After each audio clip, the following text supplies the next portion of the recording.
the transmission of the apostolic succession during the period of the Apostolic and the theory of those who were completed under heretics. Response to the new book of Father Euthemios Trichomenos on the 15th canon of the First Second Council and on the calendar under Joseph, the monk Holy Mountain, 2012. Import. This work is a brief response to the new book by Father Euthemios Trichomenos, the timeless agreement of the Holy Fathers on the obligation of the 15th canon of the First and Second Synod on the interruption of the commemoration of a bishop preaching a heresy in the Church.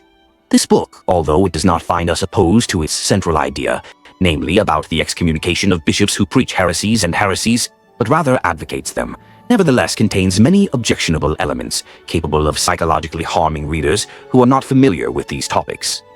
For this reason, we considered it necessary to proceed to point out and refute the most important of them, so that the erroneous and shaky nature of the author's quoted arguments may become apparent to all. There are two basic axes around which the author moves, faltering and constantly falling into contradictions and improvisations. The first refers to the possibility of the existence of two bishops, orthodox and heretical, simultaneously in one diocese. And the second concerns the regularity of the separation of the old calendarists from the new calendar church in 1924. Let us begin, however, with the first. So far, Euthemios Trichomenos states, "I do not think that anyone will find an example in orthodoxy in which there are in one ecclesiastical province and exercise their duties simultaneously, two bishops, an orthodox and a heretical one, and two corresponding synods which function simultaneously and in parallel, that is, without the heresy having been condemned by an orthodox synod." P. 248 of the book. This conclusion is not only completely inappropriate and unsubstantiated, but also leads to heresy, since it overturns all of orthodox ecclesiology. However, we will give him not just one, but many examples, demonstrating that the orthodox who were at times deceived by the heretical false bishops, uncritical and condemned, did not take them into their consideration at all when their unrepentance was now ascertained, as they had full awareness and faith in their uniqueness as possessors of the truth, and therefore in their spiritual authority over the orthodox flock.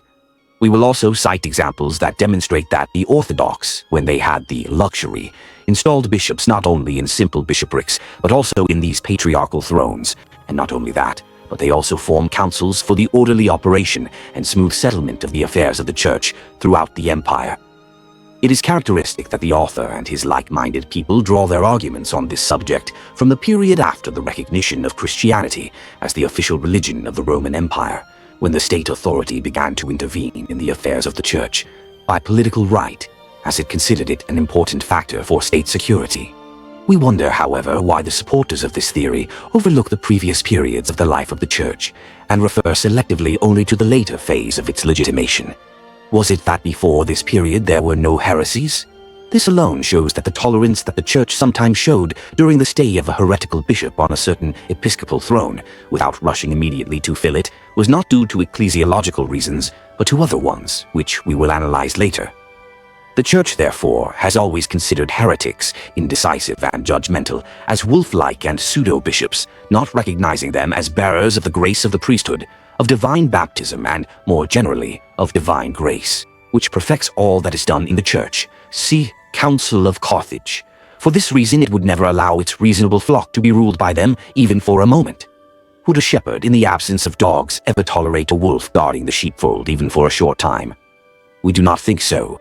On the other hand, however, the heretics did not accept the filling of the thrones by orthodox bishops, as we see mainly from their reactions. Therefore, when they attempted to enthrone orthodox bishops in various bishoprics, they quickly rushed to denounce them to the rulers as allegedly uncanonical, with the aim of allowing only them, the heretics, to proceed with the filling of the vacant episcopal positions, so that in this way the ungovernable orthodox flock would be forcibly subjected to their jurisdiction, and they could absorb it undisturbed. The timeless stance of the Orthodox Church towards the episcopal thrones occupied by heretics. Paul of Constantinople and Macedonia. One of the many cases where heretics did not tolerate the enthronement of another bishop at the same time is that of the Orthodox Patriarch of Constantinople, Paul I. Manuel Gideon mentions this in his Patriarchal Tables. However, this ecclesiastical history also seems to support this claim of the elders, when, after the death of Alexander of Constantinople, Paul the Confessor was elected his successor. The followers of the Arian error accused him of having treated himself as a high priest, contrary to the opinion of Eusebius of Nicomedia, Bishop, and Theodore of Heraclea in Thrace, who, as neighbors, had a different ordination. So Zomenos writes this, and he ridicules the claim of the elders, especially the 5 metropolitans of the regions near Constantinople, as the 4th canon of the Holy Ecumenical Council in Nicaea. During the patriarchate of this confessor, many changes took place among the Arian claimants to the patriarchal throne. Then, the patriarchal tablets tell us, Paul went to Rome to Pope Julius, with whom Athanasius of Alexandria also had taken refuge, and receiving strong letters, he returned to the east and again assumed the same throne. At the same time, however, the Arians were consecrating the heretic Macedon, while the Emperor Constantius sent the general Hermogenes to Constantinople to expel Paul, who had returned against his will and opinion. And in another point of the same book, the following is also mentioned. But while Paul was being elected, the Arians were consecrating the heretic Macedon as Patriarch of Byzantium. Also noteworthy is the reference to Paul in the Theo, where it tells us, finally the information is answered that a council of the followers of the 2 bishops, Theognis and Eusebius, proceeded to the ordination of Macedonius as Bishop of Pol instead of Paul, who had been elected by the Orthodox. This illustrious Paul went to Rome 3 times seeking the assistance of the Pope, so that he might assume his throne, and all 3 times he succeeded. But in the end he was exiled to Cucuso, where he died a martyr's death. Meletius of Antioch and Antioch, Ananias, etc. Although Father Euthemius tells us that the Latins, p. 248, were the ones who, after the schism, installed double bishops while the Orthodox lived, we still see that during the episcopal tenure of Meletius of Antioch, after his conversion to Orthodoxy, the Arians ordained another bishop in the place of Meletius, whom Stephanides, although he does not name in the footnote on p. 203, nevertheless cites the name of a certain Annius in the list of the patriarchs of Antioch, patriarch during the years 357. 360 before the Arian Euzoius, that is, during the patriarchate of Meletius 354, 360. It is therefore mentioned in the footnote in question that, after 30 years, the Arians of Antioch, in place of their deposed bishop, elected Meletius of Sebaste, 360, who was from the Arian faction of the Homoios, and this one easily approached or reached orthodoxy. The Arians of Antioch elected another bishop. At the same time, however, Bishop Lucifer, with the blessing of Pope Damasus, ordains another bishop of Antioch, Paulinus, in accordance with canon law. The Arians at that time possessed all the churches, while Paulinus had only one, and that one was small, and Meletius led a church outside the city. Dositheus of Jerusalem, however, speaks of a multitude of other bishops, also referred to as of Antioch. Antioch was held not only by the Orthodox Meletius, but also by Paulinus, Vitellius, Apollinarius, and other heretics. And again, there was also in Antioch the heresiarch Apollinarius opposing the throne of Antioch, who, in spite of the failure of the patriarchate, ordained a certain Vitellius to the throne of Antioch, Arianus of Constantinople, Eudoxius. In Constantinople during the period 360-369, the patriarch of the Arians was Eudoxius, known for the miracle of the Kolivos. From him the Arians who had broken away, Aetius and Eunomius, as the patriarchal tables also report, founded another sect and ordained their own patriarch of Constantinople named Poamene, who died shortly afterwards, and ordained Florentius. They then also ordained Thallus, bishop of Lesbos, and Ephraim of Pontus, Galatia, and Cappadocia, and Julian of Cilicia, while the bishops of Serra, Heliodorus, and Stephen, who shared the so-called pastorate in Egypt, became autochthonous of Antioch in the valley of Syria. Theophilus the Hindu and Arianus and Candidus were the leaders of these churches in Ionia and Lydia, and Theophilus of Palestine. Such a division of the church took place at that time. We see then this portion of the Arians ordaining bishops in almost all the known bishoprics, overlooking not only the existence of the previous Orthodox bishops there, but also those who belonged to various aspects of the Arian heresy. We ask, therefore, in cases where the opponents of the Orthodox for the claim of an episcopal throne were more than one heretical group, then which of them would be the one that would have the legal right, according to the holy canons, to ascend to the throne, the Orthodox being unable to do so? The Homoousians, the Eunomians, the Macedonians, the extreme Arians, or all of them together? Let us not lose our temper. None of them. Only the Orthodox. All the rest were pseudo-bishops and therefore ecclesiologically non-existent for the Orthodox. 2 bishops in synod. Also characteristic, we think, is the case of the city of Synades, where the Orthodox bishop Theodosius persecuted the Macedonian bishop Agapetus.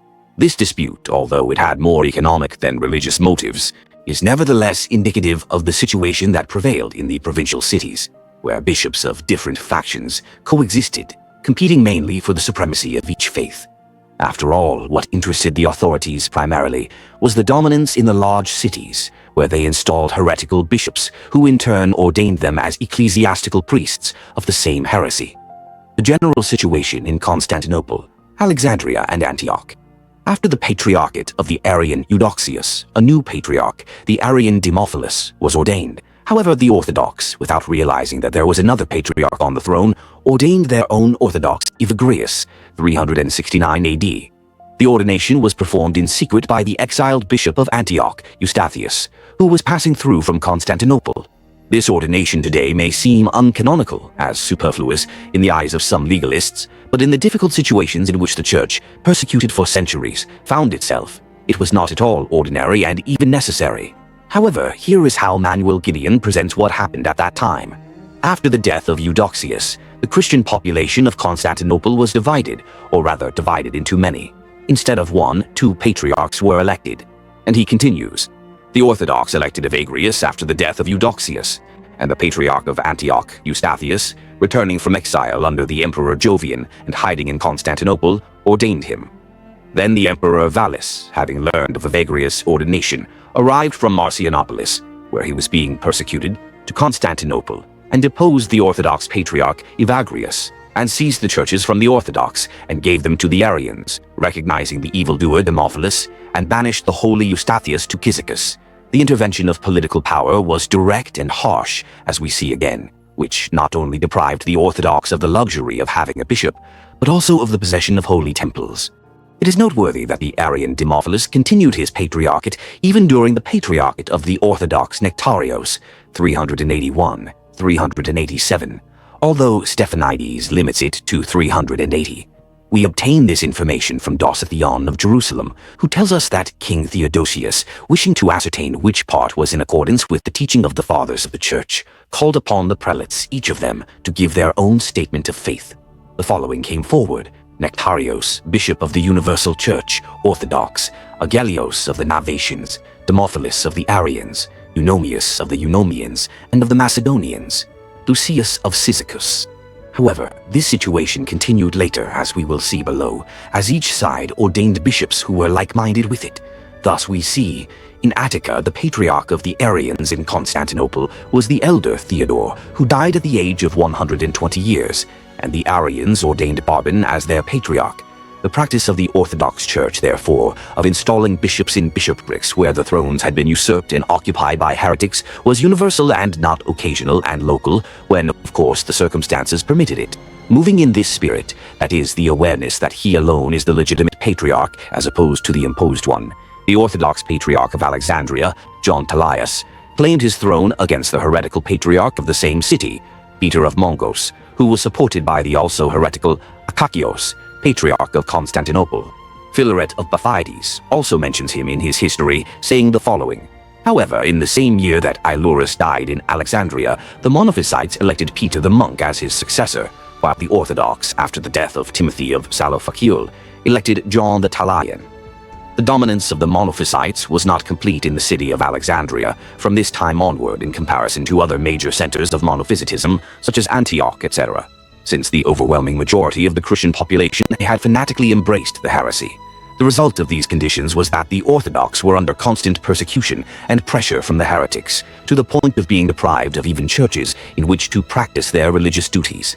Such was their power that even the emperor was unable to impose an Orthodox patriarch when the will of the political power favored his establishment. This is another reason why we sometimes find on the episcopal thrones bishops of only one part, namely the existence of a strong presence of heretics, or even Orthodox at times capable of rendering the state power incapable of being imposed. However, to give credence to what is said, we see how the event is recorded. Then Severus of Antioch, Zanias of Mabug, or Philoconus, Julian of Halicarnassus, and others were expelled from their bishoprics, so that most of them fled to Alexandria. For in Alexandria the emperor did not dare to attack monophysitism, as it was warmly supported by the people. In contrast, in Antioch, the ordained heretical patriarch John of Codonatos was not accepted by the Orthodox, who were powerful at the time and expelled him. He came from Constantinople and was ordained in 476 by the Monophysite Archbishop Peter of Naphius, who was brought back from exile by the usurper Basiliscus, bishop of Apamea. However, he was not accepted by the inhabitants of the city and was crushed in Antioch.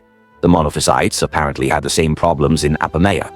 After the fall of Basiliscus and the exile of Peter the Knut-bearer, he was elected by his followers as his successor.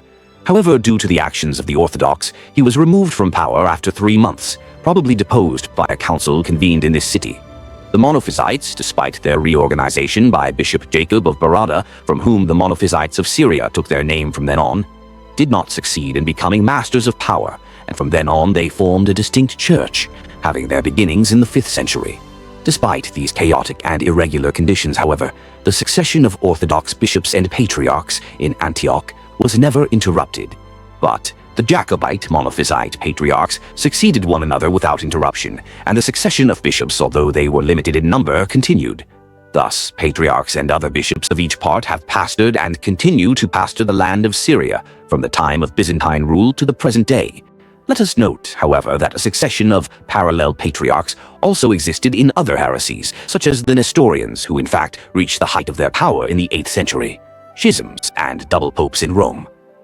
Unfortunately, Rome was not immune to such situations either, but was often torn apart by internal schisms, which even became the cause of bloodshed. Let us therefore turn to the history of Baphoetus in order to see the events themselves. After the exile of Liberius of Rome, Felix was elected his successor. But shortly after, Liberius signed the confession in Sirmium, returned to Rome and administered jointly with Felix. However, after the exile of Liberius, some of his faction broke away from the rest of the church and did not recognize Liberius and returned. Liberius died in 366, and instead of one bishop, 2 were elected, Damasus and Ursinus. But the 2 factions were so enraged at each other that they came to a bloody end. The faction of Damasus attacked that of Ursinus and killed 137 of his followers. There are, however, many other cases where the Roman Church found itself in similar situations of division. Thus, we see in the year 418, under Pope Boniface I, another Pope Eulalia claiming the throne. Also in the years 498, 514, and while Pope Symmachus ascended to the throne of Presbyterian Rome after the death of Anastasius. At the same time, another pope named Lawrence was proclaimed by some bishops, with the result that many disturbances and scandals arose for several years. 2 other schisms during the time of the Emperor Justinian shook the Church of Rome, the first between Popes Boniface IV and Dioscorus, and the second and worse between Popes Silverius and Vigilius. But in order not to dwell on the many mentioned cases where 2 popes ascended to the episcopal throne of Rome, let the Philistine turn to the patriarchal lists of Stephanides' Ecclesiastical History, p. 802, and he will find there the evidence he seeks, schismatic innovations, etc. However, the dispute over the supremacy in the episcopal thrones did not exist only between the Orthodox and the various Arian factions, but also with other heretical and schismatic groups, such as the Novatians, etc. Moreover, the existence of such bishops is evident from the decisions of the local and ecumenical councils of our church, where they dealt with the condemnation or even with the acceptance of them into its bosom. When they wished to join it, most of them came from cities where bishops belonging to different factions coexisted. Thus, we see that simultaneously, in the year 381, with the Orthodox Patriarch of Constantinople, Gregory the theologian there also coexisted a schismatic patriarch named Maximus, the chosen cynic whom the Patriarch of Alexandria, Timothy or Peter, ordained completely uncanonically and without any jurisdiction, and whom the Second Ecumenical Council deposed. We also see that the schismatic Novatians not only had their own patriarch, but also a hierarchy that comprised the entire synod. And the Nautians, the patriarchal tables state, had their own patriarch in Constantinople, and at the same time during the First Ecumenical Council, Achesius, who was alive, was found by Constantine the Great to be very strict, and he was probably succeeded by Agilios, a pleasant man who lived an apostolic life according to Suidas, but not educated. He pastored the Nautians for 40 years, from 385 when he died. Achelios or Angelios ordained as his successor the wisest of the Holy Scriptures, and also a philosopher, the elder Sicinius, but because his followers reproached him for neglecting another priest, as dignified and reverend as Marcian, the good Agelios, leaving Sicinius to ordain Marcian, ordered him to have a bishop, and upon his death to receive Sicinius. After some time after the death of Marcian, Sicinius assumed the bishopric of the Novatians, extending his pastorate until the time of Chrysostom, when we shall meet him. It should be noted that the reason why the Novatians were permitted to have a church in the city of Constantinople was that they alone agreed with the Orthodox regarding the denunciation of the Arian heresy. We thus establish once again that everywhere and always the state authority was the regulator of ecclesiastical affairs, operating according to its supposed interest, at times benefiting and at other times persecuting the Orthodox Church or heretics respectively. Therefore, under such a regime of state guardianship, I do not think it is surprising how each party came to compete with the other for the benefit of state support. Despite all this, the Orthodox Church, thanks to the informal system of solidarity in its relations with the state, managed to balance its position and thus maintain its God-created character without ending up as a cog into the entire state machine, as the autocephalous Church of Greece suffered when it seceded from the ecumenical patriarchate after the liberation of our homeland. Cosmas of Alexandria. However, noteworthy and even more indicative of the conditions in which the Orthodox lived in those difficult times is the case of Patriarch Cosmas of Alexandria, 727-768. This Cosmas came from the monothelite sect. Note, monothelitism, as is well known, had completely prevailed in Alexandria since the time of Patriarch Cyrus, who, having converted to the Orthodox faith, became the first Orthodox patriarch after the conquest of the city by the Arabs in 640 AD. Following this, he waged great battles against the Monophysites of Egypt, and in particular against their patriarch Michael I or Chael, 743-766, whose succession continued normally without interruption. Firstly, for the return of the temples seized by them, and secondly, for the recognition of him as the legitimate pope and patriarch of Alexandria, and by extension of all of Egypt.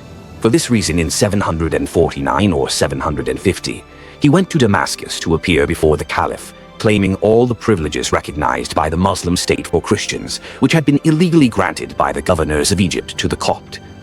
Also noteworthy is the reference by Meletius of Athens to the historian Kedrin, who says the following.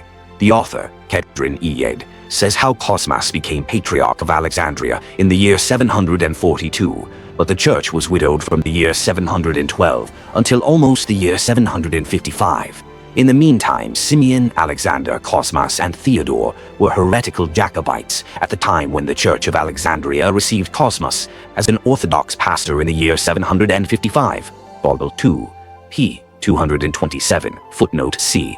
So we see once again the coexistence at the same time in one and the same diocese of many bishops of different dogmatic doctrines, without the heretics being considered the legitimate bishops in succession in the absence of an Orthodox one. On the contrary, the dioceses were considered widowed. Latin-dominated Antioch. I certainly do not think that the Latins themselves agreed with these doctrines of fire euthymis, as their long-standing tactics show otherwise. Thus, immediately after the schism, 1054, firmly believing that they alone represented the true church, they not only despised other ecclesiastical jurisdictions, but also ruthlessly persecuted them. Under the pretext of the Crusades, they occupied almost all the provinces of the former Orthodox Patriarchates, finding suitable ground for the implementation of their purpose, with the result that the Orthodox suffered everything under them. There were many cases where Orthodox bishops were forced to involuntarily abandon their thrones due to the inhuman behavior of the Latins, whose first concern, apart from plundering, was also the seizure of episcopal thrones. A typical case of such behavior is the events that occurred in the city of Antioch. At the end of 1091, the Orthodox Patriarch John went to Antioch, which had been occupied by the Seljuk Turks for 7 years. First of all, he saw the capture of Antioch by the Crusaders, June 3, 1098, who, having conquered the city, established the Frankish hegemony of Antioch, and, having ousted the Orthodox Patriarch, established a Latin diocese with a large number of clergy. After 2 years, John was forced to leave Antioch, and having recovered in Constantinople, submitted his resignation from the patriarchal throne on the 19th of October, 1100, exhausted by suffering and illness. The patriarchal thrones of Jerusalem and Antioch, also writes Blasius Fidus, were the first to suffer the painful consequences of the establishment of Latin states in territories under their jurisdiction after the First Crusade, since the Crusaders imposed Latin patriarchs on these thrones and demanded the submission of the Orthodox hierarchy and clergy to papal authority with the threat of dethronement or even persecution against those who reacted.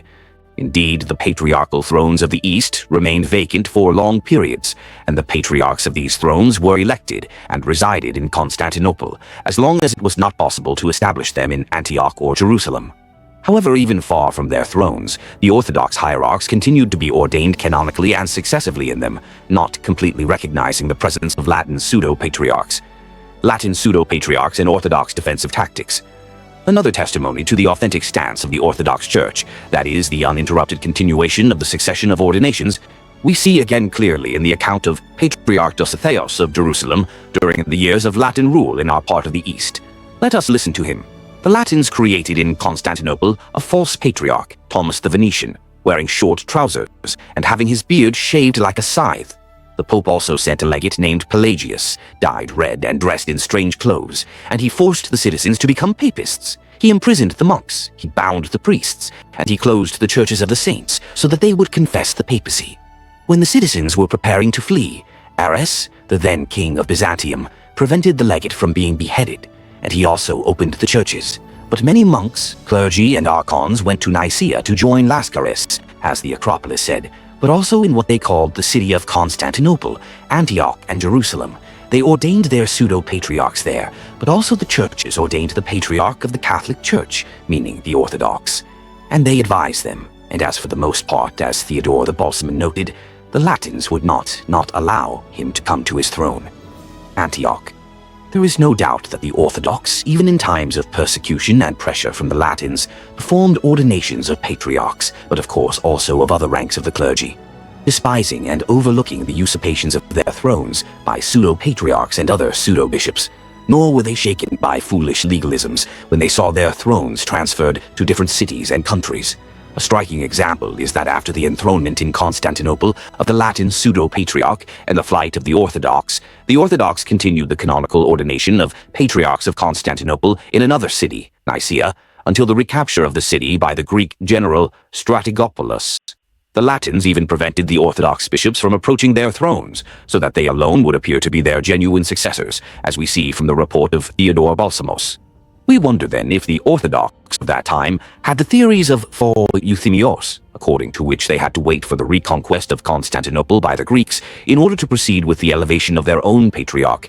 Having expelled the Latin for fear of having two bishops in one diocese, would there be an Orthodox succession in Constantinople or anywhere else today? This is certainly highly doubtful. What would for Euthemios do in the position of the then Orthodox, whose patriarchal throne had been occupied by the heretical Latins? Would he simply wait passively? Does he not mean that with these eloquent teachings he is perfectly serving the plans and purposes of the centuries-old guardians of the faith and our church? The conclusion, then, is that based on his theory, it follows that the so-called pseudo-bishops are perceived as legitimate claimants to the Orthodox episcopal thrones, therefore as equal to the Orthodox. Most unfounded. So they only call them false bishops in words. Latin-dominated Cyprus.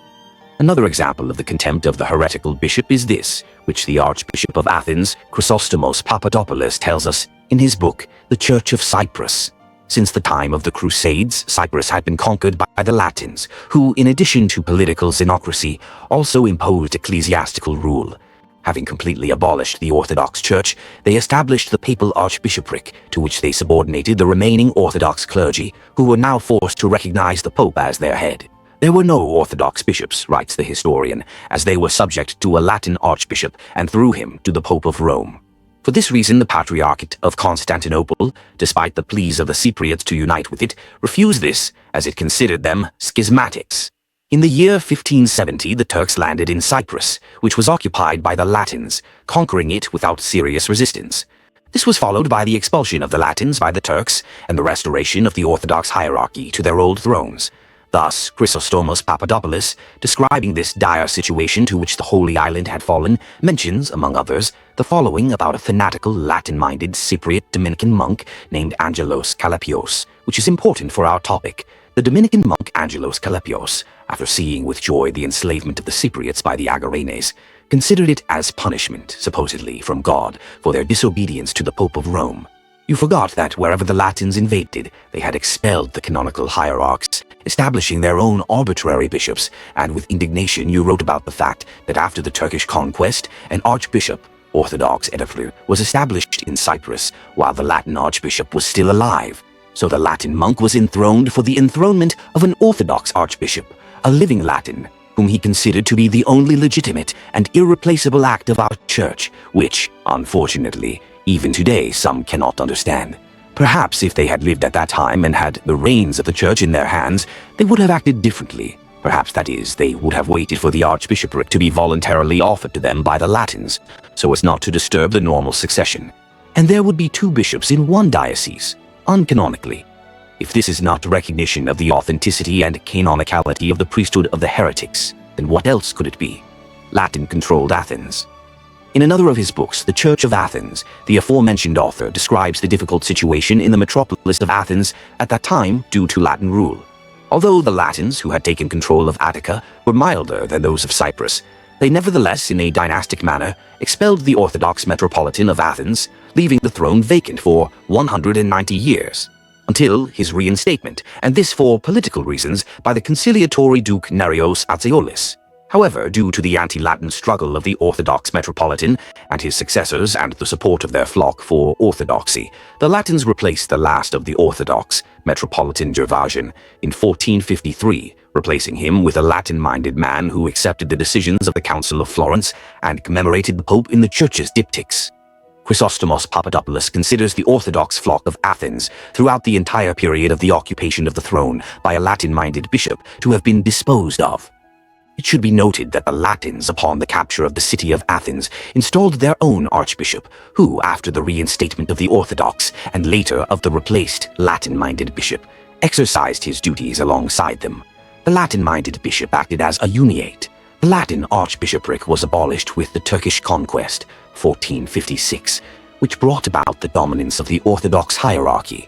The Latins, therefore, as we see, never took into account whether in the provinces they conquered or proselytized, there was a bishop of another faith, but completely consistent with their ecclesiology, in contrast to ours today. They installed their own bishops, as if they were shepherding in virgin missionary lands. The situation today. The strange thing is that we encounter this disorder not only in periods of time when the church was plagued by heresies, but also in times of relative peace, when external enemies were subdued and internal conflicts were well controlled. There are not a few cases, in fact, where the church has long forgotten and tolerated highly anomalous situations, aiming at the general interest and good. What can one say about the current situation prevailing in the distant continent of America, in which we encounter a tragic phenomenon, often the subject of laughter and irony of the gloating heretics, namely, that we see in one and the same diocese many bishops belonging to different ecclesiastical jurisdictions, yet social towards each other. One belongs to the Greek Archdiocese of America, the other to the Moscow Patriarchate, the other to the ecumenical Russians of the diaspora, another to the Patriarchate of Antioch, and so on. However, if this situation is justified, as they say, for America because of its recent discovery, what justification do they find for our other continent of Europe, where the gospel has been preached throughout most of it since the times of the Holy Apostles, who installed their own bishop in each city? None. Are all of them unaware of the 8th Holy Canon of the First Ecumenical Council, which says, "Let there not be 2 bishops in a city"? Did they miss the 16th of First Monday, where it is commanded, "In no way shall a bishop be appointed in the church, of which the prelate is still living and in which he is constituted by honor, unless he, having held the bishopric, resigns"? How again was the 12th of Fourth forgotten, which warns that the bishop who dares to divide for himself a foreign bishopric is deposed from the same rank, with the result that 2 metropolitans are in the same diocese? Are not the aforementioned holy canons cruelly violated by all those bishops who sit in the same diocese, each shepherding his own flock, as if they belonged to different churches? And yet, they are members of the same church and have sacramental communion. Their only difference is the nationality to which each one belongs, and which, paradoxically, becomes the cause of all this external division, as if it were superior to the unity of faith. Nationalism, therefore, functions catalytically in the church of the diaspora and tramples on every notion of normality. Does not this ecclesiologically unacceptable state of division for the above reasons fall into some form of schism and coagulation of the same altar? We wonder then how far Euthymos is disturbed because the GOC ordains bishops, for reasons of faith alone, in dioceses where ecumenical new calendarist bishops are already installed, considering this act uncanonical, while he is not disturbed by the chaos, which we mentioned above, of the church to which he belonged until a few years ago. Do the new calendarists have an unaccountable record of their actions? I don't think so. That the canonical prohibition of the existence of more than one Orthodox bishop in a diocese is of no interest to the ecumenical world church is further demonstrated by the fact that they not only tolerate the existence of more than one ecclesiastical jurisdiction in the same geographical area, but also organize common bodies, novel and unheard of in ecclesiastical history. For example, bishops of the Ecumenical Patriarchate and the Patriarchates of Antioch, Moscow, Serbia, and Romania, all of whom exercise ecclesiastical administration in France, constitute the Assembly of Orthodox Bishops of France, Assemblée des Évêques Orthodoxes de France. See Diptychs of the Church of Greece 2012, Apostolic Ministry Edition, p. 1031. Similarly, in Germany, the bishops of the Ecumenical Patriarchate, the Ukrainian Church, the Patriarchates of Antioch, Moscow, Serbia, Romania, and Bulgaria constitute the Commission of the Orthodox Church in Germany, Kommission der Orthodoxen Kirche in Deutschland, Kokid, c. Ibid. 1040. These new institutions, clearly highly uncanonical, show to what degree of contempt for the ecclesiastical canonical order the ecumenists have reached. These phenomena constitute not just a violation, but a complete disregard for the holy canons, which prohibit the existence of two or more bishops in the same ecclesiastical region. However, this seems not to interest Father Euthymio, who is disturbed by the existence of an orthodox old-time bishop in a city shepherded by a wolfish ecumenist pseudo-bishop, as he himself sees them. Oh, the times, oh, the times. Unfortunately, however, Father Euthymio also completely contradicts himself at another point in his book, improvising and publishing novelties of ecclesiology. Thus, on pp. 177, 180 of his book, he writes very correctly, "The Church of Christ and the Church, headed by Patriarch John Calikas, are different and newly founded," and continues, "All that Joseph Kalothatos mentions about Calikas is as if he were saying it about today's ecumenists." However, in combination with the basic neocon theory of Father Euthymio regarding two bishops in one diocese, the paradoxical conclusion arises that, while they are two different churches, they simultaneously have common dioceses with separate and incommunicable bishops, so that the appointment of a second one is considered adultery, as if two men had the same wife. This necessarily follows as a conclusion from his writings. We should also note that Patriarch John Calikas was uncritical at the time when Joseph Kalothatos, referring to him, wrote that he adhered to a newly appeared church and newly appeared doctrines, p. 176. That is, he founded a new church from nothing. That is, a new church is established automatically by him who innovates in the faith, and not by him who, in his attempt to defend it, despises and ignores the existence of false bishops, as the 15th canon of the First and Second Synod calls them, and even before the synodal judgment, placing orthodox in literally empty episcopal sees. He, Joseph, does not hesitate to characterize the official church of the empire before the synodal condemnation as neophanous, which means that it has lost its connection with the rest of the body of the Orthodox Church, and its apostolic succession is in limbo. Every member of a body is considered inactive and dead from the moment it is cut off from it. Let him therefore pay attention to the examples cited below. From this, the conclusion is also drawn that there cannot be a separation of heretics into those who are excommunicated from the body of the Church and those who are not, since any heretic who expresses his evil thoughts bareheaded and does not repent when examined is immediately considered excommunicated. For example, Patriarch John Calikas, who automatically formed a new church immediately after the revelation of his heretical thoughts, is synodally beyond reproach. That is, Father Euthymio's reference to the complete excommunication of some from the body of the Church on account of heresy, such as the Papists and Monophysites, and the non-restoration of orthodoxy in their places, p. 313, in contrast to those where they only seemingly move within the space of the Church, constitutes yet another deviation of his from orthodox ecclesiology. Father Euthymio also accuses the GOC for the ordinations they receive from the Russians of the diaspora, and especially for the subsequent establishment of a synod in the Greek territory. He considers this act uncanonical because he says that not only was the ordination excessive, as the Russians did not have the corresponding competence, but also that the installation of the bishops took place in dioceses, where there were already installed bishops, and thus the phenomenon of there being two bishops in one diocese is created.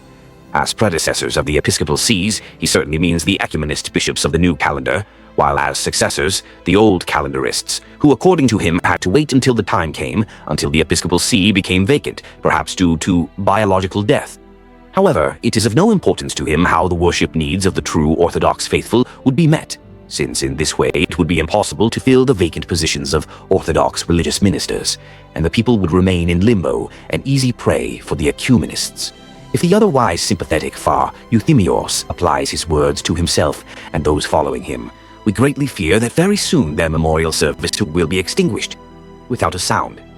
It is foolish to believe that in today's era, where the official church is nothing more than a state service, there will be an opportunity for an Orthodox bishop to take over one of the vacant bishoprics, and this is because the new calendar clergy, higher and lower, are nothing more than public servants, while the ecclesiastical property is indirectly the property of the state, and even of the archaeological service. Would Basil the Great ever claim a bishopric of such a church? I don't think so. On the contrary, he would have fought, as we know from his life, with all his might, not simply to prevent the filling of a vacant bishopric with an Orthodox bishop, but also to convene synods where the authorities tolerated it. Referring to the 207th letter of this great saint, the editors of the publications of the EPE, Versa Persephtagas and Talasisis write the following.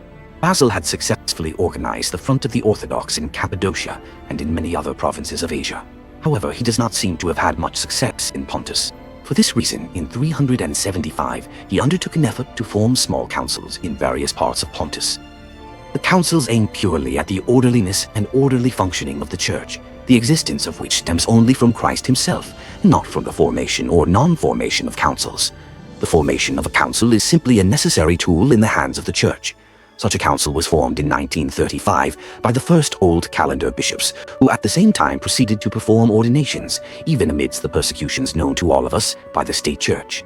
Hence the opinion of Far Euthemios that the concept of apotheosis does not mean that I leave where heresy exists and create another ecclesiastical system, independent and autonomous, or if one has been created, that I wall myself into it, but that I cut myself off from the heresy by ceasing commemoration and ecclesiastical communion and struggle for the restoration of orthodoxy, and the synodal condemnation of the heresy is completely wrong, misguided, and contradictory, since it is not the orthodox who are cut off from heresy in order to establish new councils, but the heretics who, due to their distance from the truth, find themselves immediately outside the church and in general outside the council and even subject to synodal condemnation.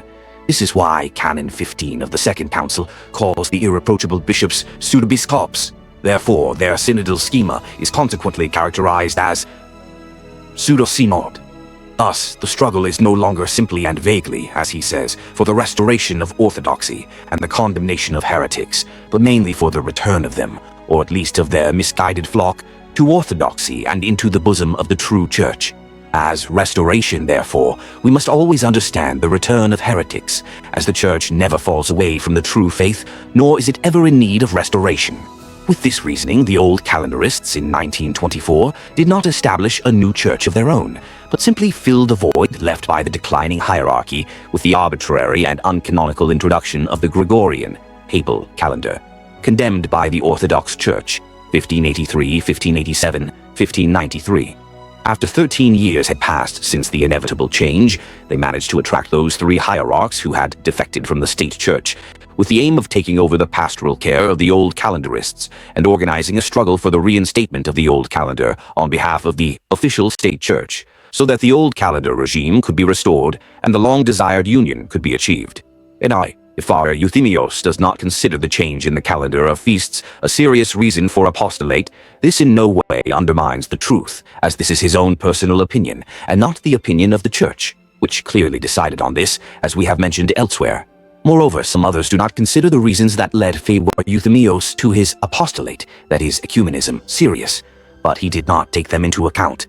A series of contradictions. Although Far Euthemios tells us that the ethical orthodox position is to await the synodal condemnation of the heretical bishop so that we can canonically proceed to enthrone someone orthodox, yet the example he cites, again contradictory, concerns a heretical bishop who was condemned and not an uncondemned one. He writes in his book, "We will cite one example from many which shows the orthodox path and tradition in the restoration of the orthodox faith and the placement of an orthodox pastor in the place of the heretic. It is from the life of Saint Methodius the Confessor. The election to the patriarchal throne of Saint Methodius took place, as his biographer reports, after the last iconoclast, Patriarch John VII, the chosen one of Ioannis or Lecanomantis, was deposed from the throne. P. 247-248. The heresy of iconoclasts, however, to which the Patriarch John VII in question also belonged, had been condemned not only by most local councils, but also by this Seventh Ecumenical Council. He was therefore condemned. However, if he considers that the specific bishop was not included among those condemned by that council, requiring a separate condemnation, and is therefore considered uncondemned, this again does not negate the contradiction of his words, since he himself writes on page 29 of the book that, if a bishop who had not been characterized as a heretic begins to preach a condemned heresy, he also becomes condemned as a bearer of a condemned heresy, even if he himself has not been condemned by any council. We are completely in agreement with this second view of his in contrast to the first. The same thing has always happened in the case where a heresy was condemned. The descendants of the condemned were subject to the same punishments and were treated in the same way as the primary condemned bearers of the heresy. Accordingly, all heretical, Arians, spirit-fighting monophysites, monothelites, economists, etc., claimants to the thrones of Orthodox bishops were considered already condemned, regardless of whether they themselves suffered the condemnation or not. And their occasional dethronements, in order to lower their thrones, were formally performed. And we say this because they themselves did not receive canonical hierarchy from their pre-condemned patrons as deprived of grace, insofar as the succession had been officially interrupted by their condemnation.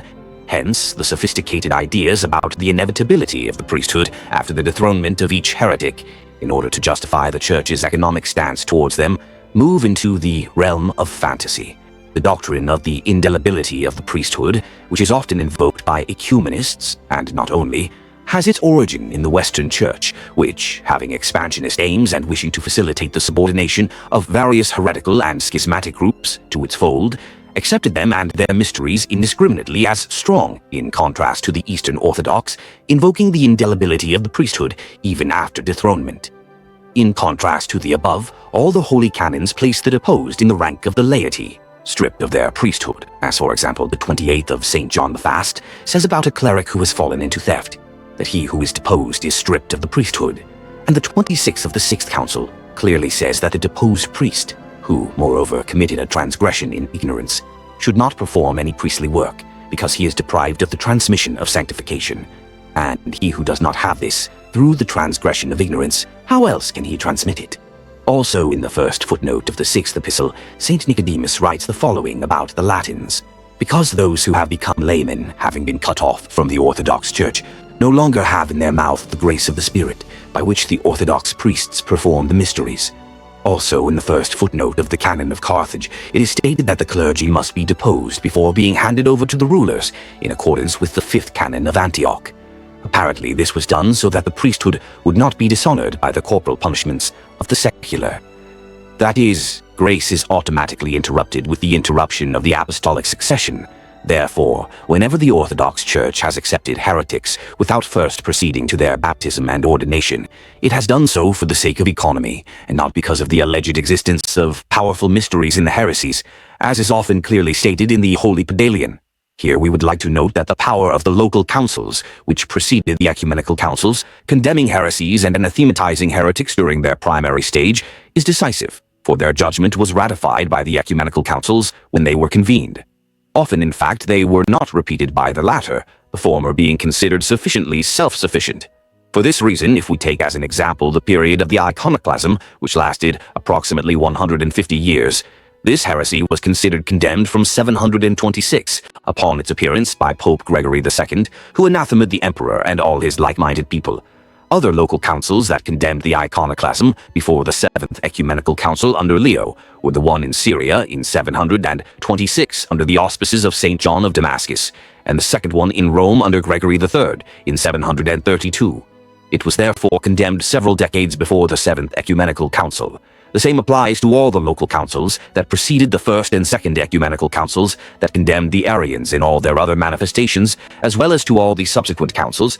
The subsequent ecumenical council, in other words, gives the decisions of the locals ecumenical authority and infallible character. Therefore, from all of this, for Euthymius cannot consider them condemned, even if they themselves have not been personally condemned, when it comes to the interruption of their commemoration, while when it comes to the filling of a bishopric, they are considered to be completely uncritical. Frater Euthymius also reproaches the old calendarists for the divisions and rivalries they have among themselves. He believes that this is a phenomenon observed only in the GOC. of our era, in contrast to the genuine Orthodox of earlier times who resisted heresy. He therefore denies that there were schisms and divisions among the Orthodox during the periods when the heretics were persecuting the Church of Christ, imagining that all the Orthodox at that time were like a solid mass of one mind and one soul. However, he makes a great mistake because these phenomena exist, and will exist within the Church as long as it exists on earth. We should certainly note that the divisions of the Orthodox in times of persecution cannot be any different in any case for today's GOC, so that it is lighthearted to proceed for the slightest reason to them, but also in their turn the divisions of the GOC. It is not possible for the eternally undecided to be different who wish to break off ecclesiastical communion with the ecumenical church. This is precisely true for the newly made anti-ecumenists who prefer to remain headless, due to a certain complacency, perhaps, and hidden arrogance, accompanied by a spirit of disobedience, rather than join the Orthodox GOC, deluding themselves that they alone apply the patristic stance of correct making. However, somewhat late in speaking, the rooster. The Church, therefore, was always troubled by internal divisions, mainly due to disagreements, in times of persecution and heresy. If we look back to the era of the great Basil, we will see in his letters a bitterness and sorrow for the behavior of some of his fellow bishops, who carried out idiosyncratic, even completely illegal actions. The great man of the Church complains, saying, "I am very sorry where the rules of the fathers have lately fallen into contempt, and all order has been removed from the churches. I fear lest, as this indifference increases little by little, the affairs of the Church may descend into complete confusion." The unity of the Orthodox in his time was relative, mainly due to the idiosyncrasy of many of them, with the result that everything is fragile and volatile. Most of us are apparently united. Basil the Great wrote in one of his letters to Saint Eusebius of Samosata, "When I am present, they respect me and always promise the necessary things, but when they leave me, they run back to their own opinions." The Church, he said with complaint, is not only fragmented by heretics, but is also divided by those who affirm that they are of one mind.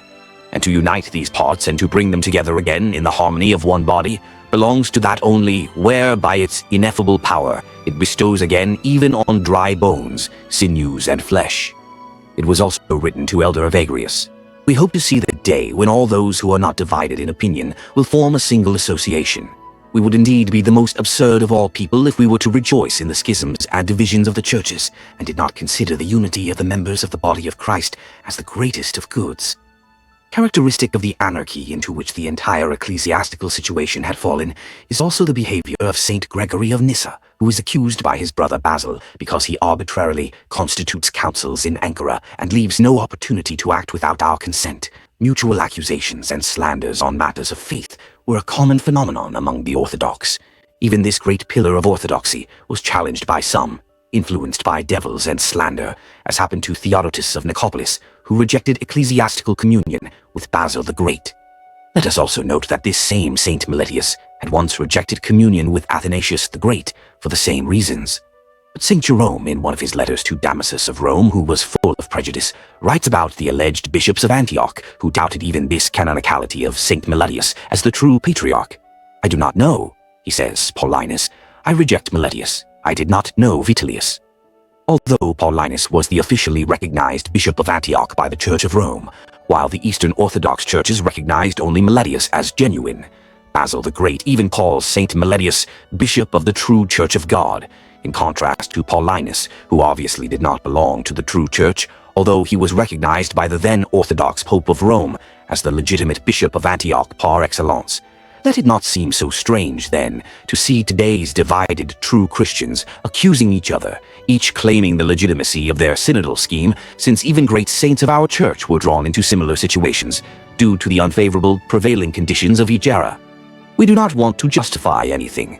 All of this causes us immense sorrow, and each of those responsible will be held accountable.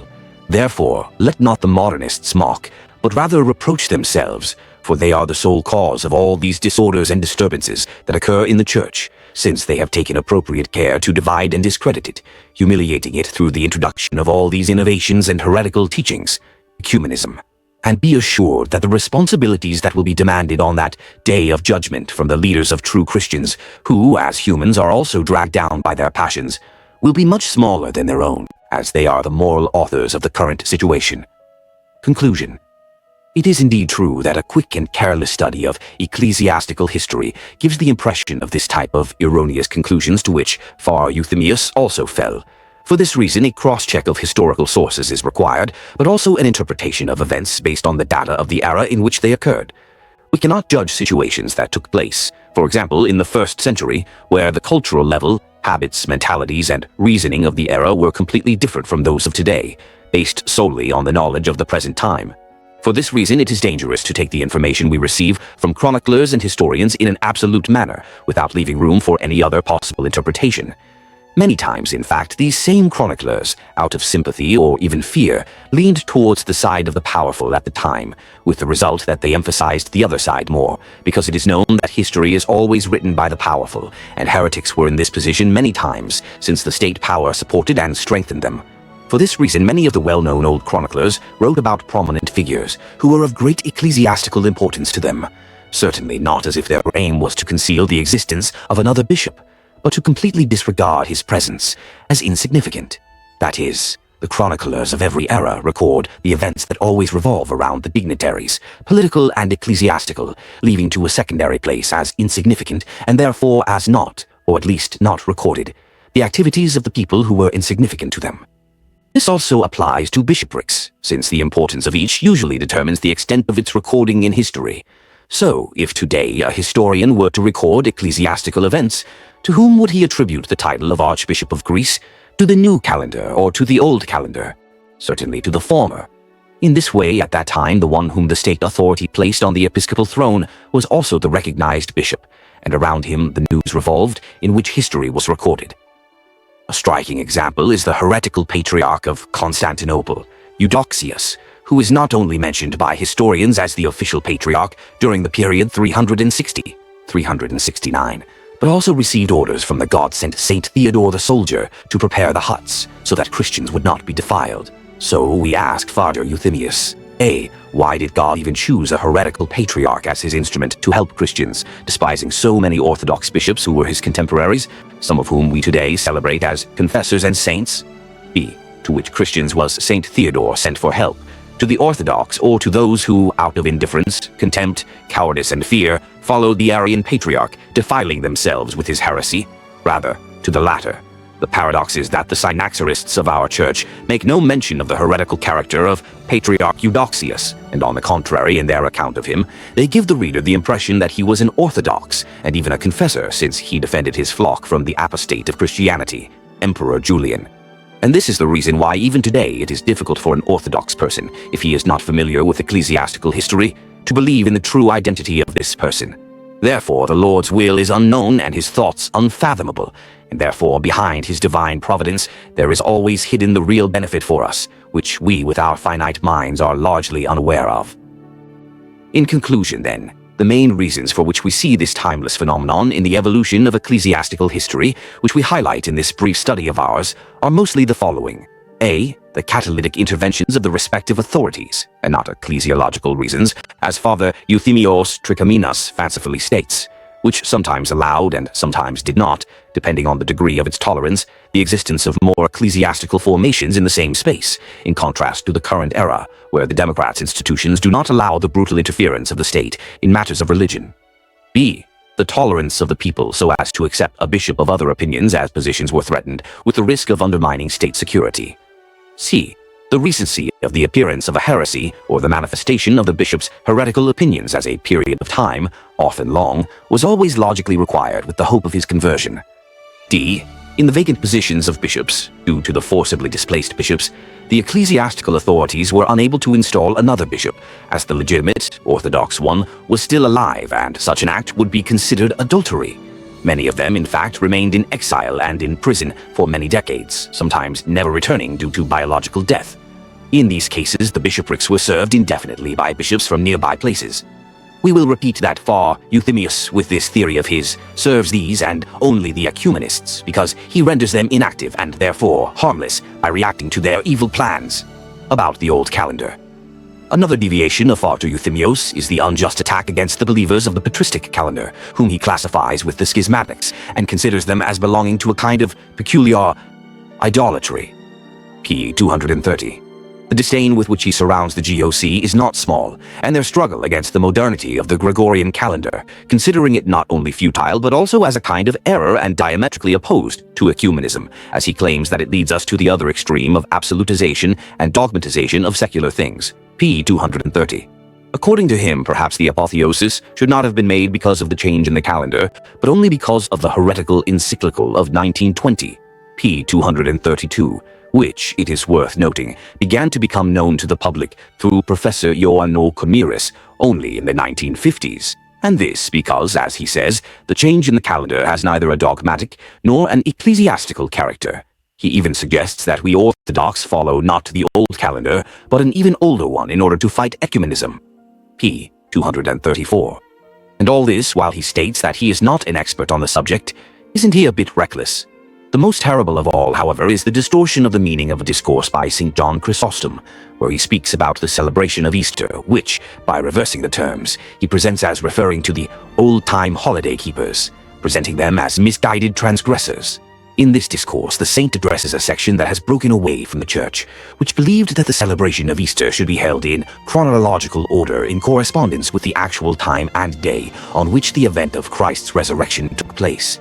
The saint therefore explains to them that the exact time is not important. It is enough that the feast be celebrated when the Church determines it. He even quotes part of the saint's controversial speech, which says, "But whose is their wise speech when we contradict them in these things? Do you not observe this fast before? This is not for you to say to me, but it is fair for me to say to you that we too have been fasting in this way before, but nevertheless we have preferred the agreement of observing the times." EPE 34, 168. Let us not look back to the former things of the most perfect things, nor observe days and times and years, but let us follow the Church everywhere with precision, preferring love and peace above all else. For if the Church erred, it was not so much an achievement from the accuracy of the times as a crime from this division and schism. Now I have no words about the time, because neither to God, as we have shown, have I spoken many words about and in favor of this. EPE 34, 188. For it is not a crime for me to fast at this or that time, nor to split the Church, and to be disposed to quarrel, and to foment division, and to deprive oneself of the council forever, unforgivable and worthy of accusation, and it has a great punishment. EPE 34, 190. p. 140, 242. Commenting on these words of the Holy Chrysostom, Professor Euthemius reaches the following conclusions. At many points in this homily, the saint teaches that God is not interested in the time and when someone will celebrate a certain feast, but in whether he will celebrate it with a clear conscience. p. 240. The saint mentions that they changed the time of fasting and did not observe the times but the agreement with the Church. That is, the observance of time does not benefit anything, but rather harms when it becomes a cause of separation. p. 240. Here the saint teaches us to be indifferent to the observance of days and time, and to focus on our participation in the mystery in order to celebrate Easter. p. 241.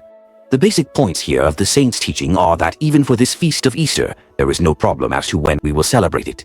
It is enough that we celebrate together with the Church. The fact that in heaven there are no months and sun and seasons shows that heaven always celebrates with us whenever we celebrate the feasts with a clear conscience.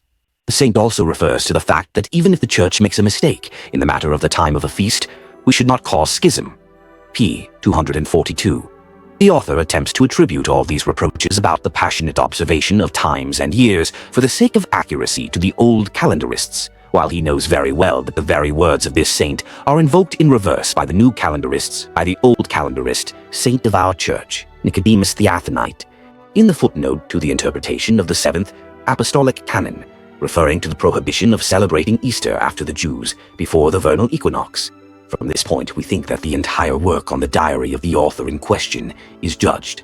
Saint Nicodemus, as a staunch defender of Orthodox traditions, directs the aforementioned not against those who persist in the fatherland, but against the Latins who innovated the Julian calendar and the Orthodox calendar of our Church based on it, and by extension against the temporary neo-calendarists such as Father Euthemius. That is, the saint identifies the heretical Heretics or Proto-Paschitas with neo-calendarists, and not with the old calendarists as Father Euthemius perversely wants to present. However, let us listen to Saint Nicodemus himself. The Church of Christ does not know know the exactness of times and the observance of days, but because at the first council the fathers gathered and determined when Easter should be celebrated, and the church everywhere honored the agreement and unity of the church more than the observance of the times of the equinox, that is, which now fell on March 11th, thus at the first council on March 21, and to celebrate Easter with us Greeks, and not to dishonor the God-bearing and Spirit-bearing fathers, where they legislated this according to divine law. Illumination, thinking these as fools and insulting the common mother of us all, the church. Because the Golden Orator says next, even though the church erred, certainly it did not want so great a good to be accomplished by this exact observance of the time, as it wanted so great an evil to be caused by this division and schism from the Catholic Church. Because it says, God and the church do not care for such an observation of times and days, except for the sake of unity and peace alone. And see, beloved, says Saint Nicodemus, how the divine Chrysostom calls the Latins schismatics because they innovated their Paschal and calendar, not because this is not correct as far as the equinox is concerned. And the saint continues his speech by saying the following: God is pleased with the order of Paschal and, simply put, of our own calendar, rather than with the accuracy of Pascal and the calendar of the Latins. And he continues, referring to some divine and miraculous interventions of divine providence, to the credit of God's aversion to this innovation, but also of his pleasure with the Orthodox calendar holiday calendar, confirming our calendar and refuting the Latins. If we look back at the arguments of the innovators in support of the continued innovation of the calendar, we will see that one of the most basic was the accuracy of the time. Despite all this, they themselves had and still have the audacity to accuse the old calendarists of supposedly preferring the accuracy of the time over unity, which is why they characterize them as calendar worshippers. The difference between the personal opinion of Father Euthemius and that of Saint Nicodemus, which is also the official position of the Orthodox Church, which has often ruled in favor of our calendar, is obvious. The saint attributes the schism due to the accuracy of the Latins and the worthy successors of the new calendar, while Father Euthemius, according to his own will, attributes it to the old calendar, PO 242. The saint tells us that the 318 God-bearing fathers of the First Council, under the influence of divine illumination, determined and established with honor the inviolable date of the Feast of Easter, while Father Euthemius urges us to celebrate it whenever it suits us, p. 242. If this is not a reversal of the First Ecumenical Council, then what is? The saint calls the innovators of the Paschal and the calendar dishonorable to the fathers, while the latter as preserving the unity between the churches, p. 243. The saint tells us that God is pleased with the order of our own Paschal and calendar, which he also attests to through miracles, and he considers this indifferent, which is why he proposes the introduction of a third calendar, p. 234, and he reproaches the Orthodox as using alleged signs and wonders to prove its alleged patriarchal origin and holiness. Certainly, Father Euthemios, when he wrote the above lines, was unaware, because it is not explained otherwise, of what was said by Saint Meletius Pigas in his 17th letter to those in Minor Russia, where he threatens them not to think of innovating another calendar, because those who follow other calendars sin in many ways, since this is what ecclesiastical tradition requires, and those who dare to act otherwise, as insisting and arguing against what is well doctrinated, that is the Council's order, he threatens as uncommunicated and excommunicated from the Church, as audacious with a just punishment. Unfortunately, however, he, Father Euthemius, completely contrary to the aforementioned saint, incites and urges the faithful to follow an older, as he says, calendar, because, he tells us, the old cannot even be characterized as ecclesiastical. Let's not dwell on it, though. He also mocks the faithful because they call the Orthodox Church's calendar of feasts Patrian and as something handed down from the fathers, p. 244. However, we do not think that he is again unaware of those sources where the positions of the faithful Orthodox old calendarists are confirmed against his own views and those of other new calendarists. He simply overlooks them as if they did not exist, disregarding their importance and significance.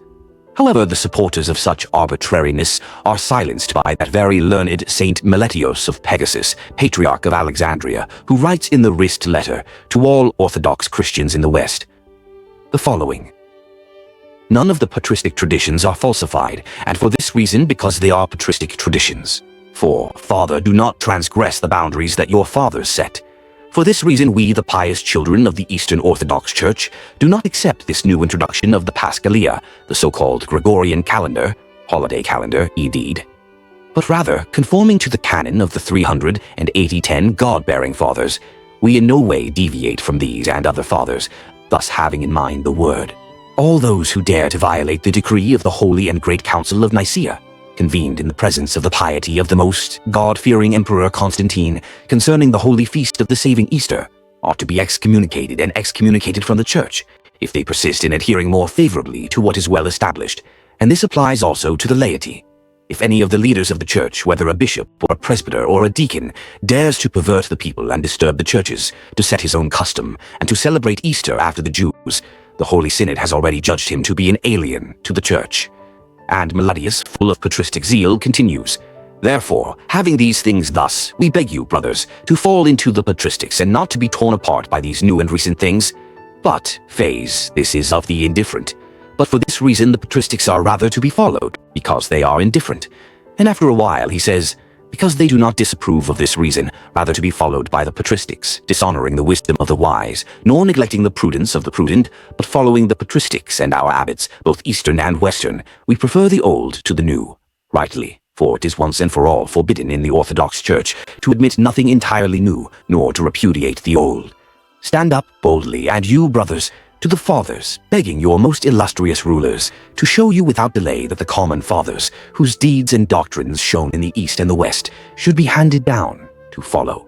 Christians did not forcibly snatch away from Christians the fathers' precepts, for the dynasty of the Saviour's court is far away. How different is the teaching of the most holy Meletios from the innovations of Fra Euthemios! The divine Meletios, possessed by an unwavering zeal, becomes a faithful follower of the fathers, while Fra Euthemios becomes an involuntary advocate of the innovators and masons, Meletios Metaxakis and Chrysostomos Papadopoulou. Father Euthemius assures us that the calendar and Easter have no connection whatsoever, p. 236. Saint Meletius, on the other hand, considers them to be interrelated. For Euthemios characterizes as a result of fanaticism the fact that the faithful call the Orthodox calendar of holidays patriotic, as supposedly handed down by the fathers, and therefore anathematize those who follow the new. However, Saint Meletius, in agreement with the opinion of the fathers, who in the 16th century anathematized the new calendar and Paschal as one of them, calls them patriarchal traditions and limits set by the fathers from which we do not deviate at all, following the old over the new, and nothing at all to accept innovations, to fall away from tradition, to abandon the ancestral institutions and the ancestral precepts. All those who dare to paralyze the norm and accept innovation are uncommunicative and useless to the Church. Therefore, in the opinion of the saint, the acceptance of innovations is the fault of the indifferent, and of those who, at the perversion of the people and the disturbance of the Church's appropriate, the prelates of the Church, bishops, presbyters, and deacons. For this reason the Church, not the bad printing, has already judged such a one as a stranger to her. These things have been said also about the laity. Isn't Fra Euthemios also unique when he lightly accepts all these innovations as offered early autumn fruits, willing to offer them to others for the perversion of the people and the turmoil of the churches? His argument that the fathers used calendars other than the Julian calendar, p. 237, is certainly also false, citing as an example Saint Cyril of Alexandria, who, addressing the Egyptian elders, used the local Egyptian calendar. However, what is important is not the use of different calendars, but the agreement of the feasts, as the calendar of the Church defines for us. Unfortunately, however, Fra Euthemios does not stop there, but continues to identify more and more with that cunning reformer of the calendar holidays, Chrysostomos Papadopoulos, using his arguments to justify this illegal change. Thus he writes on page 227, Of course, this is not about the abolition of a dogma or a tradition which has a dogmatic character, as was the iconoclasm, given that it is not about abolition, but about a change or correction in something that the Church uses. However, the view that the calendar of feasts does not constitute an abrogation of tradition, I think, has been resoundingly refuted not only by the aforementioned fathers of our Church, but also by the words of the very authors of the condemnation of the innovation. As for the alleged correction, and not the abrogation of the calendar of feasts, we will examine this immediately. The pretext that the correction is permitted as opposed to its abolition or replacement with a different one is, to say the least, false, and was first invented by the resourceful Papadopoulos in order to silence the reactions of the faithful, and especially of certain members of his hierarchy. Before his ascension to the archbishopric throne, he himself called this correction the Gregorian calendar. His other collaborator, the well-known Freemason Meletios Metaxakis, had declared that the reform that we are about to carry out must not cause scandal to the Christian faithful. We take seriously into account that it is not unimportant how the masses of our Christians will react to a reform accepting the Gregorian system. Also, the former neo-calendarist and Latin-speaking Archbishop Christodoulos Paraskevides wrote, "During this period, 1583, the so-called calendar issue also arose, following the initiative taken by Pope Gregory III to correct the Julian calendar that was in force until then. But Patriarch Jeremiah II, in a defiant response to the Bishop of Rome, not only rejected the innovations but even allowed them to be implemented in a small way. That is, do not even allow such thoughts about correcting the calendar to enter your mind. But all to be brief, the Orthodox patriarchs called that in their official correspondence, even reacting to its introduction. Let us not, therefore, even call the creators of the whole situation liars, just to justify our own inability to cope with the circumstances. It is also undeniable that the so-called correction of the calendar of events is itself a disgrace with this direct acceptance of the Gregorian, since, as all the fathers of our church, contemporaries of the Reform, testify, that Gregorian calendar was also a correction of our Julian one, and not a construction of a new one. The Patriarch of Constantinople, Jeremias the Tronos, calls it a correction in his letter to the Pontes. In order to foresee some savings by which the new correction of the event of the year may be celebrated by the Church of the Old and New Rome, together for the sake of the coming peace of Christians everywhere, and the same one again, we should praise the Fathers for piety, which ascends to the piety of God. For say in receiving you, he receives me, but phase he gives correction to the canon of the Fathers, the degradation, brothers, or the delay of Easter. And again, as for Easter, according to the so-called Gregorian correction, the ultimate, if indeed it is also ultimate, identity of confusion. It is an additional fact that the change correction of the calendar has been officially condemned by the Orthodox Church through a series of repeated synodal decisions in the years 1583, 1587, and 1593, with the 8th canon of the Synod of 1593 stating that those who dare to follow this innovation are automatically considered aliens and outcasts from the Church of Christ. The date appointed for the holy and saving Easter in Patras has been thus: all those who dare to paralyze the norms of the Holy and Ecumenical and Great Council, which was convened in Nicaea, concerning the sanctity of the saving Easter, are incommunicado and apostate from the Church. And he continues, repeating the first canon of Antioch, that whoever dares to do this, he has already adopted another judgment of the Church. Let us emphasize here that this canon does not refer only to the feast of Easter, as some would be quick to think, but also to the calendar. For this reason, Dositheos of Jerusalem also puts as a title of the capital in the aforementioned point of the Tome of Love, abstracting this to everyone. Synodal act in A and rejection of the new calendar, namely the Latin innovation around Easter. After all this, the various doubters could only be characterized as malicious, since all the testimonies document the inconsistency of the aforementioned. Also, all serious and impartial historians, old and new, confirm the condemnation and anathematization of the new calendar. One of them, Dositheos, the Patriarch of Jerusalem, writes that a council was convened in the year 1593, so that Easter would be celebrated as the first council had determined, and the new calendar invented by the Latins would be anathematized. Also, Meletius of Athens reports that under Jeremias II, a synod of metropolitans was convened in Constantinople in the year 1583. I criticize the calendar innovated by Gregory of Rome. What should we say, however, when even the initiator of the radical change, Chrysostomos Papadopoulos, once again confirms our above positions? Let us listen to him. In 1584, Patriarch Sophrony went out to collect donations. He went to Constantinople that year and participated in the synodal conference held there to denounce the Gregorian calendar, for at that time there was great unrest in the Orthodox Church as a whole. But the Orthodox hierarchs and theologians, among whom Meletius Pegasus was at the forefront at that time, actively repelled the danger from the Latin Church.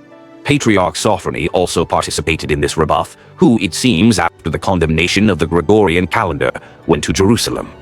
All of this constitutes only a small sample of the bibliography on the constant change of the calendar of events, as many important things have been written about this, and we think it is sad to repeat the same things to ears that are deliberately deaf. Indeed, prejudice and bad choice are obviously the worst enemies of the truth. Epilogue. It is sad in these days, when apostasy is advancing relentlessly and constantly advancing, to see even these few resistors spending their precious time in conflicts and disputes among themselves, while they could be using it to confront the heresy of ecumenism and the generally threatening and constantly approaching globalization. What is important today is the gathering of the remaining healthy forces with a single genuine orthodox spirit, and not their further division, which only serves the interests of the latter. Unfortunately, however, the new book by Father Euthemios Trikaminas, despite his good intentions, we believe, contributes, even if unintentionally, to the benefit of the latter. The author, although with his attitude up to now, shows that he is possessed by divine zeal, which he has demonstrated many times with deeds and not only with words, nevertheless falls into objectionable doctrines, objecting to orthodox ecclesiology. It is good to strive, but lawfully, otherwise we become the cause not of benefit for ourselves and for others, but on the contrary, of spiritual loss. Do you not know, says the Apostle Paul, that those who run in a race all run, but only one receives the prize? For this reason he exhorts those who strive, so that all their labors may not be wasted unjustly. Thus, in this way run, that you may receive this. Not, of course, not as if you were beating the air as unworthy. In the present case, therefore, we think that the struggle of Father Euthemius and those with him is not being carried out legitimately within the framework sought by the apostle, but that they are wandering in difficult and dead-end paths, not walking the path that the fathers have walked until now, thus endangering that which is most precious, this soul.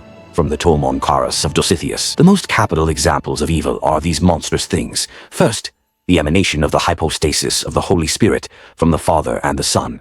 Second, the Jewish and the monophysites and monothelites production of unleavened bread. Third, the absurdity of the purgatory fire. Fourth, the pre-rapture of the kingdom of heaven and the condemnation to the perfect vote, where even the incomprehensible of God is tempted to decide. Fifth, the introduction of the new calendar. Sixth, 478.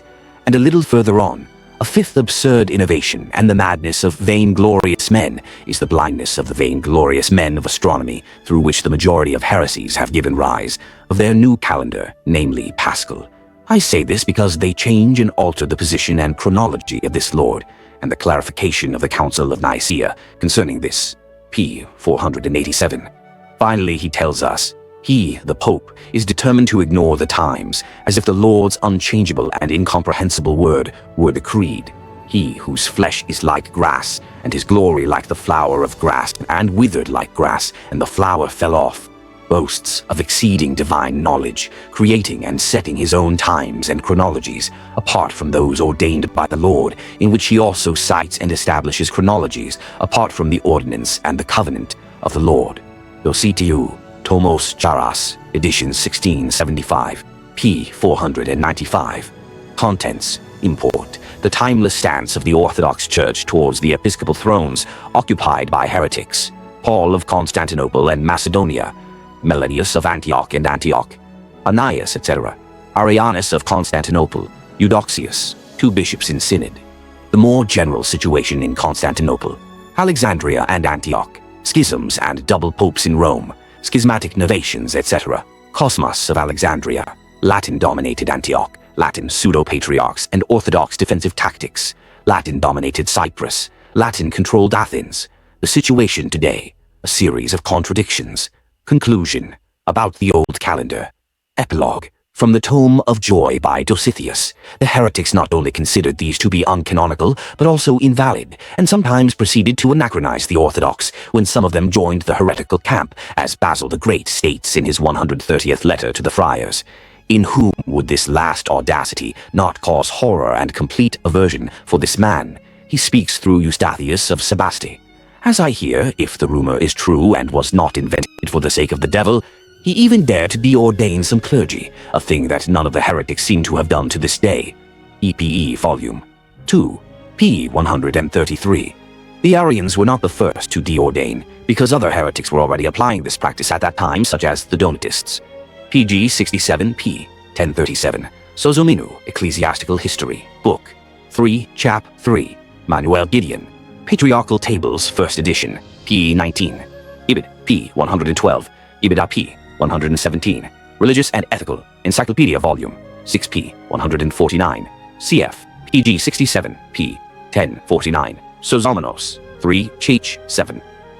The Orthodox did not consider the heretical patriarchs and bishops installed by political authority as canonical successors of the fallen Orthodox thrones, but as adulterous usurpers of them, and we have as a witness Patriarch Dositheos, who, referring to some heretical bishops of the throne of Jerusalem, writes, "Historians and the church in general do not include the three mentioned, and Theodosius, who tyrannized over Juvenal, in the list of the holy bishops of Jerusalem as usurpers, just as they do not include Navaton. They are included in the list of the bishops of Rome. 12 books, followed 1, p. 429. And a little later, again referring to some other bishops of the Arian gang, he concludes, of whom we will not mention here, for what concern are we with those outside? Ibid, p. 432. Archimandrite Vassiliou Stephanidou, Ecclesiastical History, Asterosi edition, 1970, p. 203. Dodecabiblos, Folau, 1, p. 434. Autothe vol. 1, p. 486. Autothe vol. 2, pp. 76, 77. Patriarchal Tables, p. 123. Patriarch of Jerusalem. Dositheos, Dodecabiblos, Book 3, Chap. 3, Paragraph 1, p. 21. Cf. Dodecabiblos, Book 3, Chap. 3, Par. 2, page 22. It is irrelevant that the bishops appointed by the Orthodox were sometimes unable to exercise their duties for long, as the direct intervention of the authorities removed them, not even tolerating their presence. What is important is the contempt for the existence of a heretical bishop, one or more, in the contested episcopal see.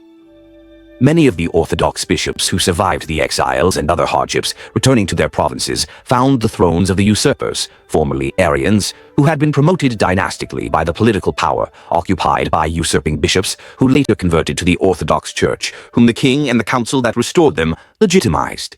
For the sake of the unification of the churches, there were many Orthodox bishops who gave way to anger, such as Eulalios of Amasias, for the sake of the peace of the flocks and the church, retiring to their own homes and ceding their bishoprics. However, the mere fact that some claimed their thrones means that they were not considered legitimate, even after their conversion to the church, but as adulterers. Cf. Dodecabiblos, Vol. 2, p. 14. Ibid, p. 127. Dodecabiblos, Book 3, Chapter 6, Volume 2, page 72. Ibid, p. 171. At that time there was great confusion in the Patriarchates due to the ascension to the throne of the usurper Basiliscus, Monophysite, with whose collaboration the heretics Timothy Aelor and Peter Cnaphus were restored to their thrones. However, when Basiliscus fell, Zeno, the defender of the Fourth Council of Chalcedon, ascended, who in turn deposed the former and imposed orthodoxy in their positions, as is also mentioned in ECCL. History of Blasius Fadus, the dethronement of the anti-Chalcedonians. Timothy Aelor and Peter Cnaphus, 477, was combined with the imposition of Orthodox patriarchs on the thrones of Alexandria and Antioch, Volume 1, p. 663. But even after Zeno, upon Anastasius the Decorian, the Monophysite king, his like-minded brothers Timothy, 511, 518, and Severus, 512, 518, having expelled the Orthodox, were imperiously promoted to the thrones. Indeed, Severus sworn the king, such was the blind submission to the commands of each king. Theodoros Anagnostou, Ecclesiastical History, the 2nd, 3159.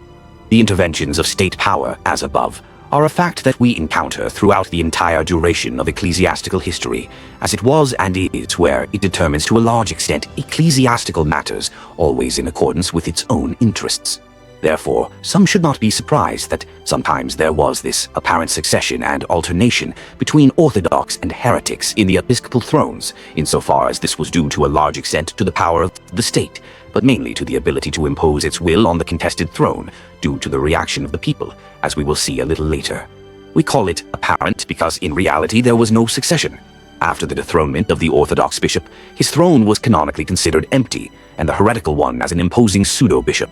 If the Orthodox, after the ascension of a false bishop to the throne, did not proceed to immediately replace the deceased true bishop, this was done again out of fear of the authorities, which did not tolerate this, but also because sometimes he was still alive in exile or in prison, and for this reason such an act would be completely uncanonical, judged as adultery. The vacant bishoprics were mainly served by bishops and clergy from nearby areas, who necessarily acted beyond the borders. However, in today's democratic states, the tactics have changed a lot, as everyone can believe as they wish and exercise their religious rights freely under whatever ecclesiastical jurisdiction they see fit. Interventions of the type of Byzantine authority are unthinkable today. In recent times, the state machine has devised other, more discreet means of intervention. For example, the establishment of legal entities, charters, associations, etc. For this reason, each Christian group can have its own hierarchy and exercise its function in parallel with the others, carving out its own vital space. Here, then, lies the key to all this confusion into which Father Euthemios has fallen, but also many others belonging to the ecumenical sphere, who are unable to correctly understand the situations in which the Orthodox, who were at the mercy of the otherwise state power, were living during those difficult times. During the period when the heretical patriarch of Constantinople, Akakios, was patriarch, having lost the episcopal throne of Nicopolis, the Orthodox bishops of the theme of Illyricum hastened to ordain an Orthodox bishop, disregarding the canonical order, so that Thessalonians, who, however, happened to be friendly towards the Monophysites, could elect and install the bishop in question. The Pope of Rome responded to those who reacted against this act, and he defended the coup plotter bishops. This is reported in ECCL. The history of Blasius Viedius states the following. Alcuin of Nicopolis died from the hardships in Constantinople, 516, and the bishops of Eastern Illyricum insisted on their strict Chalcedonian line.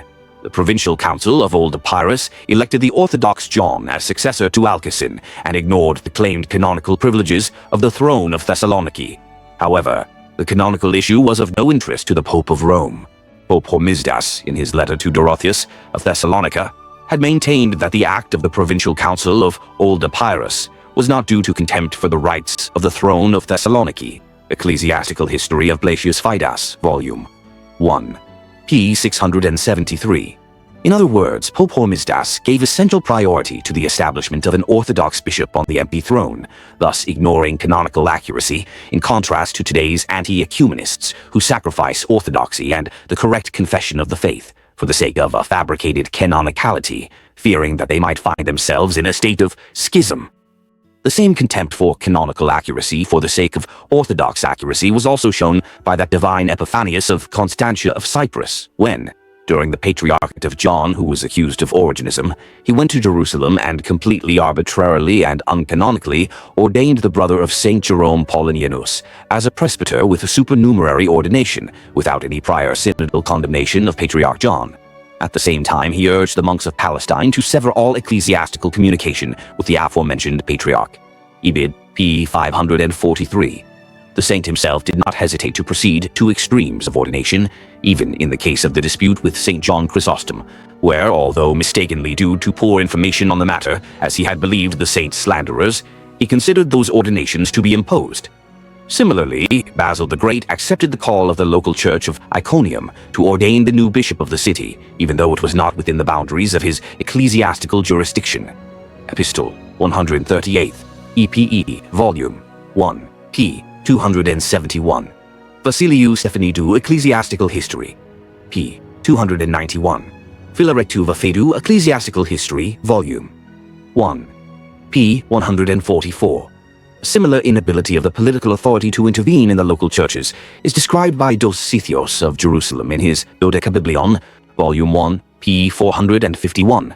But by divine providence, as long as St. Athanasius lived, Wallace did not harm Alexandria, learning that many followed Athanasius, and he suspected that he might cause rebellions among the people, because the Alexandrians were by nature rebellious, and he feared that he might harm the public. Diomedes Kyriakos, Volume 2, p. 314. The E, Volume 6, p. 1197. Ibid, p. 611. Ibid, the Volume 11, p. 773. Philaret Vafidou, Ecclesiastical History, Volume 1, p. 222, 31. Meletius of Athens, Ecclesiastical History, Volume 2, p. 63. Ibid, p. 92. Despite the difficult situation that prevailed in ancient Rome, no sane person ever thought of preferring to remain in heresy to entering the realm of orthodoxy. Only in recent times have certain inventors of wicked meditations invented such sophistry, concealing their cowardice and audacity in order to justify their continued existence in heresy and the evil intentions of godless ecumenism. See, for example, the first canon of Basil the Great, where schismatics such as the Hydroparastatai, the Cathars, the Agratitai, etc., wished to join the Orthodox Church, which means that they too had to maintain their succession among all the other factions. Troy Euthemius makes special mention of the Patriarchate of Saint Gregory the Theologian, emphasizing that his official proclamation as Archbishop of Constantinople took place shortly before the convening of the Second Ecumenical Council, and therefore the argument that he coexisted simultaneously in the same episcopal see with Demophilus is untenable. We therefore answer him that, indeed, the official enthronement to the archbishopric throne of Constantinople took place later, but, nevertheless, during that period, the Arian Patriarch Demophilos continued to exercise his patriarchal duties, as the only thing he suffered from the change in the state's attitude towards his heresy was the removal of the holy churches from his hands, and their return to the Orthodox. Therefore, according to the ecclesiology of Father Euthemius, the divine Gregory was not consistent, since he accepted this title from another bishop who was already in office, unless he believes that the state has the authority from God to elevate and demote the pastors of the church, thus destroying every ecclesiastical and synodal institution of God conforming to its pleasures. In this case, therefore, what happened was approximately the same as what happened to the Patriarch of Jerusalem, John VIII, in the 11th century. John VIII, Patriarch of Jerusalem, Metropolitan of Tyre, succeeded the deceased Patriarch Simeon in 1098. He assumed the priesthood without being officially proclaimed patriarch, a thing which happened much later when he moved to Constantinople in 1106. From then on, he settled in Vasileuosa, and from there he presided over his church, while at the same time he had established a Latin hierarchy in Jerusalem after the city had been captured by the Crusaders. The Volume 7, p. 10, Patriarchal Tables, p. 133. Bid, p. 140, Shite, Ebid, p.138. The so-called official church of the new Gregorian calendar is not governed today according to the holy canons, as many naively think, but on the basis of a charter imposed on it by the atheistic popular Greek state from the time of its establishment, so that it is considered the first officially recognized religion of the Greek state against the rest of the Christian confessions. This is how it becomes its absolute regulator, even reaching the point of deciding, through the signature of the competent minister, for the validity of the election of each archbishop and bishop. This is, in short, the living church and guardian of the faith, where it is taken according to the canonicality of the old calendars.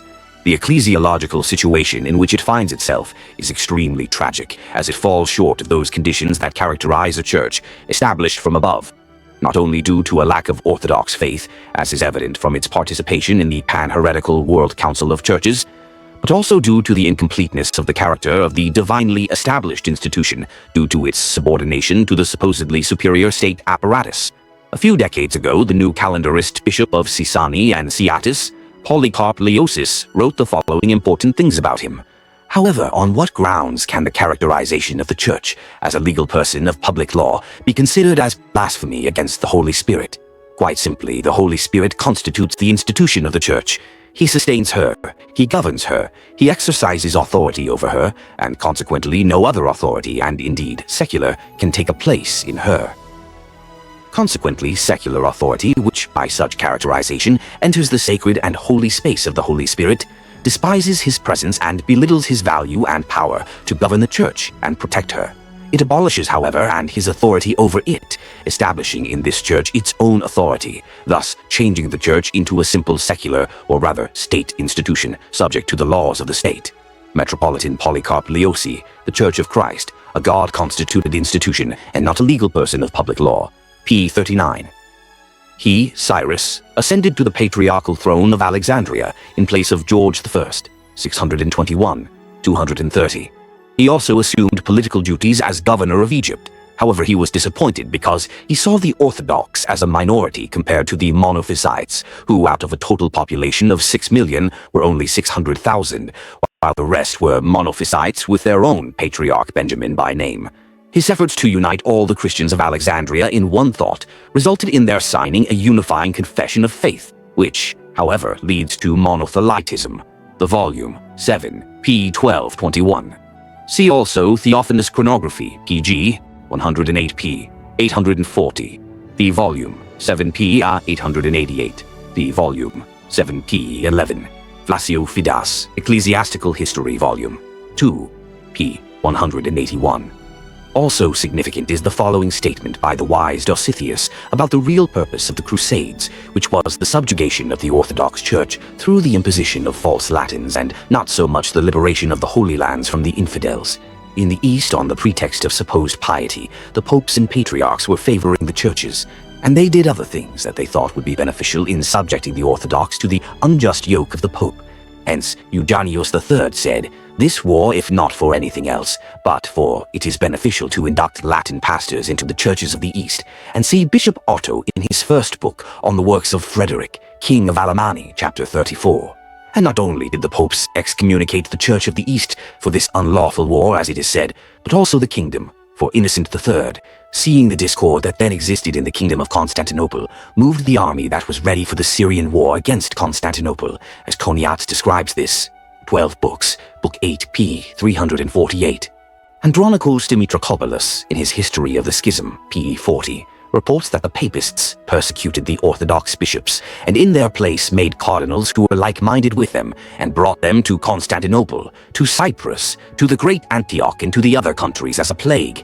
Not only this, but they also tyrannically forced the people, both priests and monks, to be like-minded and to commune with them and to commemorate them. Dodecabiblos, Book 8, Chapter 14, Paragraph 5, page 421. It should be emphasized that in historical circles, the prevailing view is that no Orthodox council ever deposed the Pope or his bishops after the schism of 1054, but only anathemaed their heresies.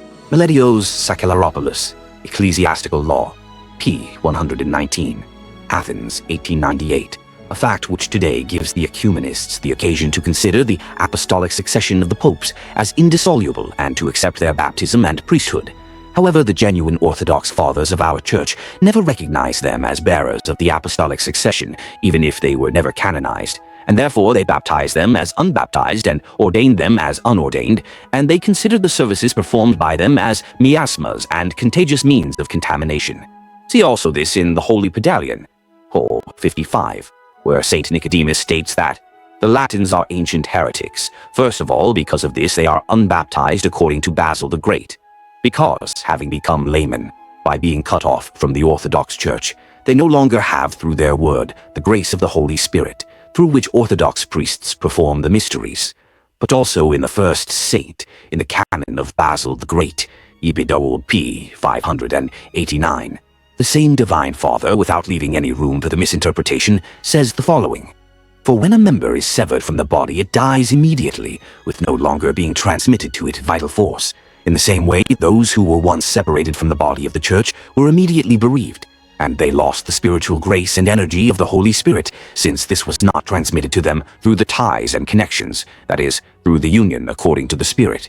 That is, the condemned heresy was capable of cutting off the Latins from the rest of the body of the Church by itself, and not the excommunication that was never imposed on them, as some, influenced by Western theology, unfortunately think." Archbishop Chrysostomos Papadopoulou, The Church of Cyprus, Athens, 1929. pp. 1, 10. Ibid, p. 9. Archbishop Chrysostomos Papadopoulou, The Church of Athens, Athens, 1928. pp. 40, 47. We should emphasize that all those who, for nationalistic reasons, declare themselves independent and create divisions in the body of the Church were anathema by the Synod of the Ecumenical Patriarchate in the year 1872. EPE Volume 2, Science 207, p. 102.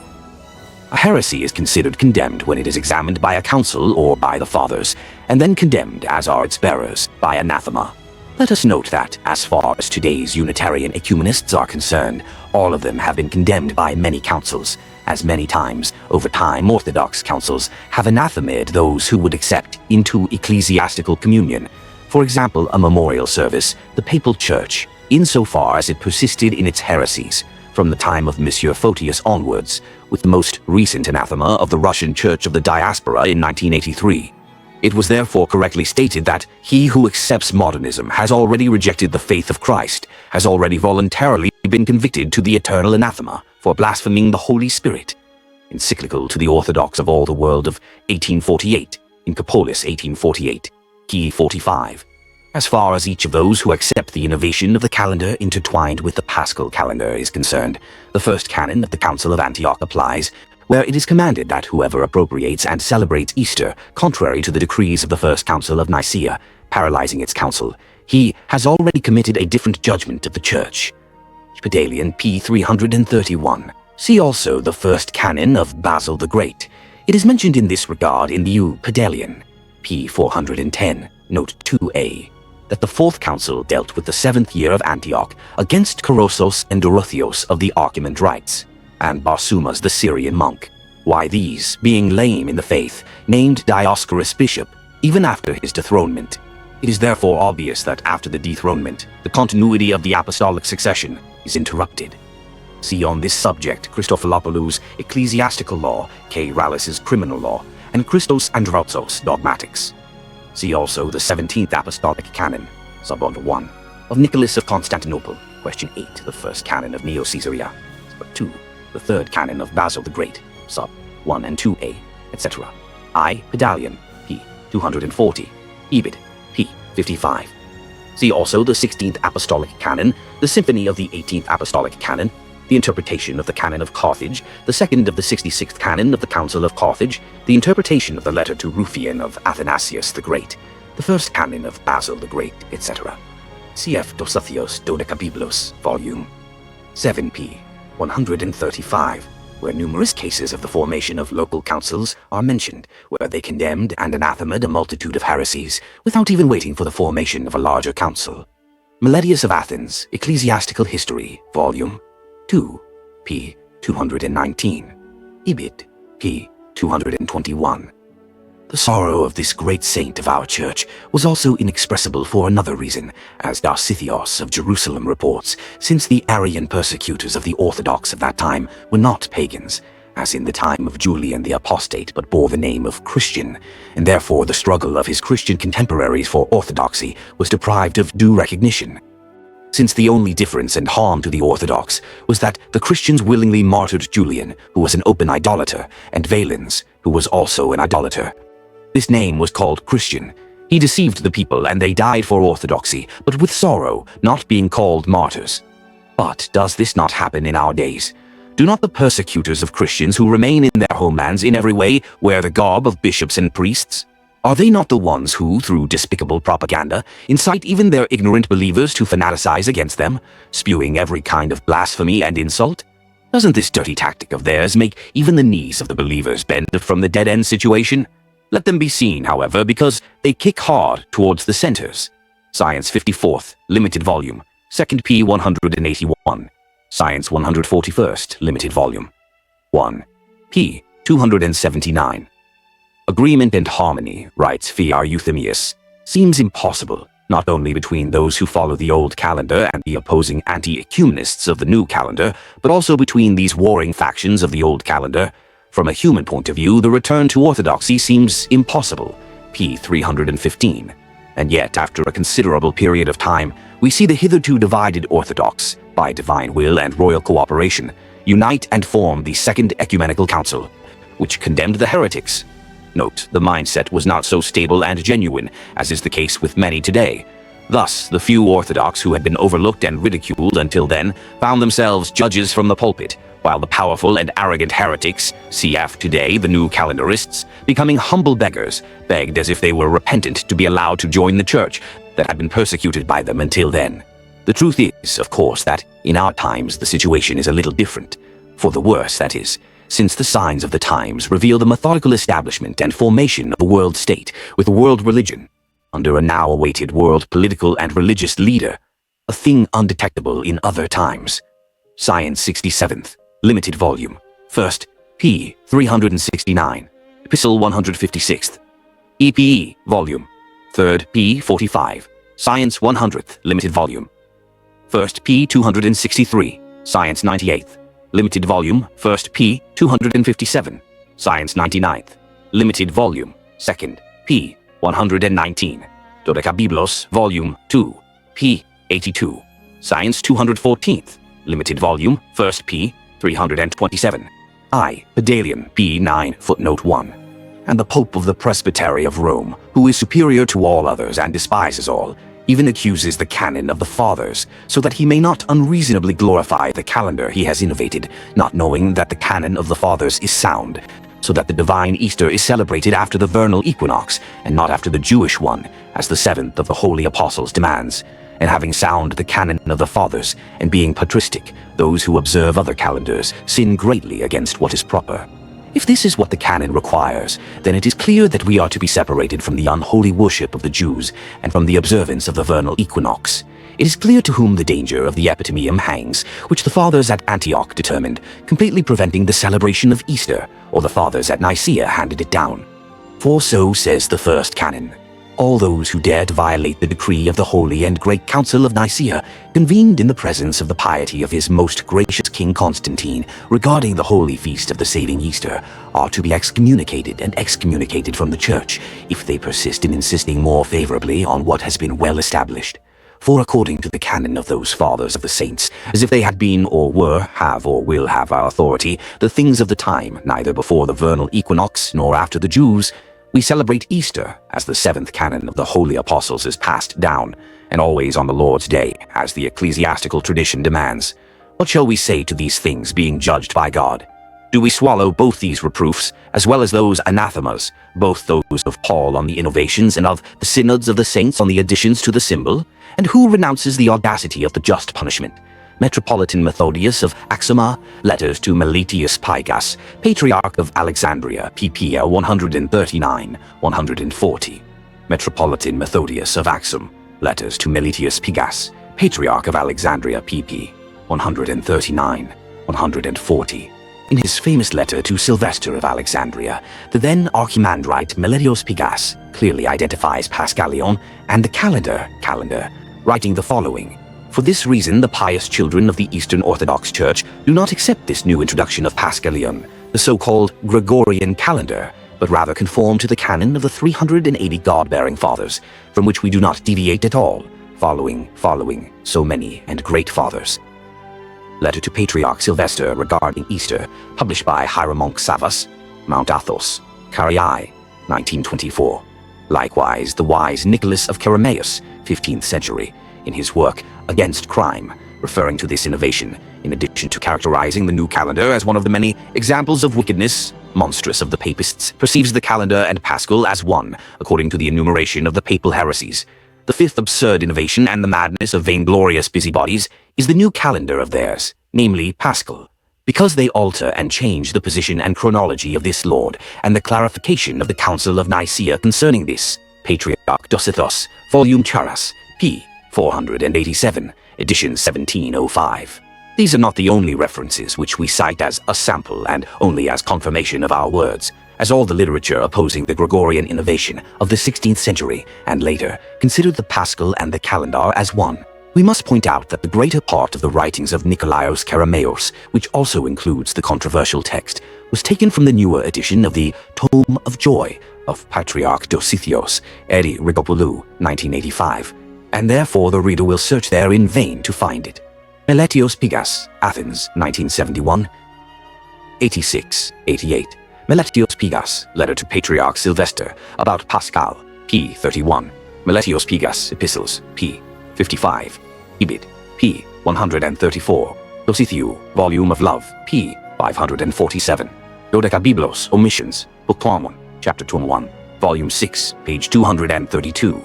Meletius of Athens, Ecclesiastical History, Volume 3p. 402. See also Dositheos, Volume of Love, p. 538, 554. Manuel Gideon, Canonical Provisions, Volume 1, p. 34. Velaret Vafedu, Ecclesiastical History, Volume 3. K. Polis, 1912, pp. 124, 125. Athanasius Komnenos of Ypsilanto, After the Discourse, Book 8th and 3rd in K.P. All, 1870, ppr 111 and 112.